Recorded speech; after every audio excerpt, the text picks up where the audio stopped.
All right, let's talk about something that's, well, kind of everywhere. The Myers-Briggs. You've probably heard of it, right? We're going to dive deep into this framework today because it's helped literally millions of people figure themselves out and figure out others. We'll explore how these built-in preferences you have can totally change how you communicate, not just at work, but pretty much everywhere. So let's just get right to the big question, the one that kicks this whole thing off. Does your personality actually shape how you communicate? I mean, the answer seems like a big, obvious yes, right? But it's the how and the why that's really fascinating. And that's the puzzle we're going to put together today. Okay, so here's how we're going to tackle this. First, we'll look at who came up with this stuff. Then, we'll break down the different preferences. We'll also talk about why this isn't about putting you in a box, and we'll wrap up with what you can actually do with all this info, especially at work. All right, first things first. To really get what this is all about, we got to go back to the very beginning. You know, this whole thing didn't just pop up in some corporate training session. Nope. It's actually rooted in some seriously deep work by a few brilliant people. And it all kicks off with this guy, the legendary Swiss psychiatrist Carl Jung. He had this idea that was, well, pretty revolutionary for its time. He looked at people and thought, you know what? All these differences in how we act, they're not just random noise. He believed there are actual predictable patterns to it all. And that one idea, that's the foundation for everything we're about to talk about. So here's where Jung's theory really begins. It's a simple idea, but it's also really profound. He said we all live in two worlds at the same time. There's the outer world, people, stuff happening, events, and then there's our inner world, our thoughts, our feelings. Jung's big insight was that each of us has a natural preference, like a home base, in one of those two worlds. You can really see how this idea evolved over time. So Jung lays down this amazing groundwork. Then this woman in America, Katharine Briggs, gets totally fascinated by his theories and spends, get this, 20 years just studying and applying them. Then her daughter, Isabel Briggs Myers, jumps in and, working with her mom, they're the ones who actually create the questions that become the MBTI tool we use today. It's a real legacy. Okay, now for the fun part. Let's get into the guts of the framework. The whole MBTI is built on 4 main dimensions, which are basically pairs of opposites. You can think of them as the 4 essential ingredients that make up your personality type.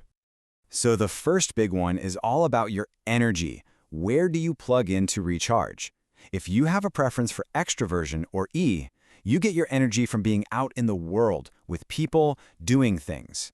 If you prefer introversion, or I, you recharge from your inner world of thoughts and ideas. And here's the key thing. It's not that you're only one or the other. We all do both. It's just that one feels way more natural, more like coming home. So, quick gut check for you. Think about a big project you have to tackle. Where are you at your best? Are you most productive when you can shut the door and focus alone? Or are you buzzing with ideas when you're brainstorming with a team? That feeling right there, that's your preference showing up. Okay, next up is how we take in information from the world around us. So if you're a sensing type, or S, you probably focus on the real, concrete facts, which you can see, touch, and verify right now. When you look at a forest, you see the details, the bark, the leaves, the individual trees. But if you prefer intuition, or N, you're all about the big picture, the patterns, what could be.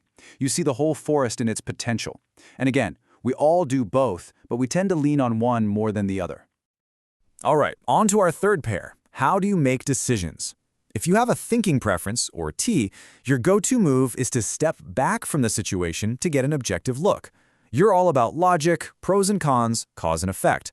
On the flip side, if you prefer feeling, or F, you tend to step into the situation. You want to understand how the decision will impact the people involved, and you use your values and empathy as a guide. It's super important to remember, neither one is better. They're just 2 totally different, totally valid ways of getting to a decision. Let's pause again for a little self-reflection on communication. Are you the kind of person who needs to talk things through to figure out what you think? That's a classic E preference.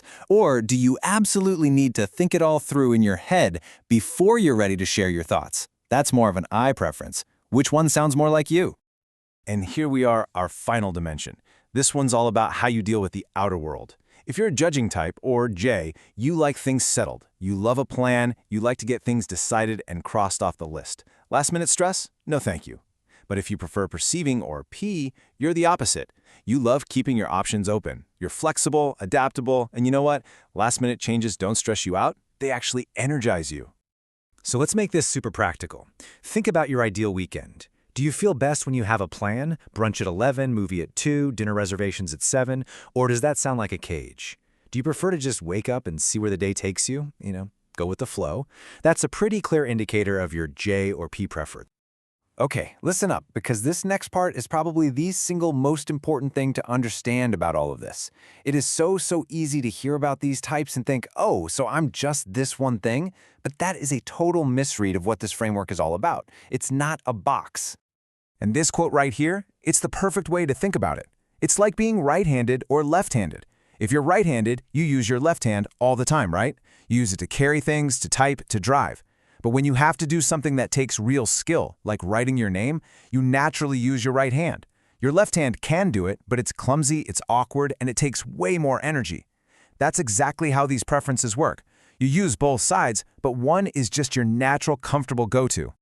And that leads to another really critical point. The MBTI is designed to do one thing and one thing only. Point to your natural, inborn preferences. That's it. It's not a measure of your skills. It doesn't measure your intelligence, your maturity, or how your environment has shaped you. It's just a mirror to show you what your natural default settings are. So, when you take one preference from each of those 4 pairs we just walked through, E or I, S or N, T or F, and J or P, what you end up with is a total of 16 distinct personality types. And each of those 16 types has its own unique way of looking at the world, its own communication style, its own approach to life.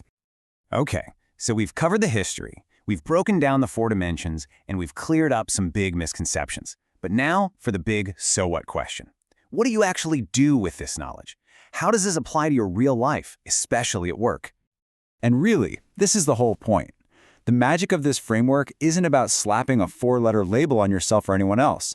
The real power comes from that light bulb moment when you realize that other people have totally different but just as valid ways of seeing the world. Suddenly, that coworker who needs to be quiet in a meeting isn't being rude, they're just processing internally. That manager who throws a new idea in at the last minute isn't trying to create chaos, they're just staying open to possibilities. It changes everything. So I'm going to leave you with this to think about. Now that you have this framework in your back pocket, how are you going to read the room differently? In your next meeting, how might you listen with a new set of ears? Can you start to see that person you find difficult as maybe just different? Because in the end, understanding all this isn't just about knowing yourself better. It's about unlocking a much better way to connect and communicate with basically everyone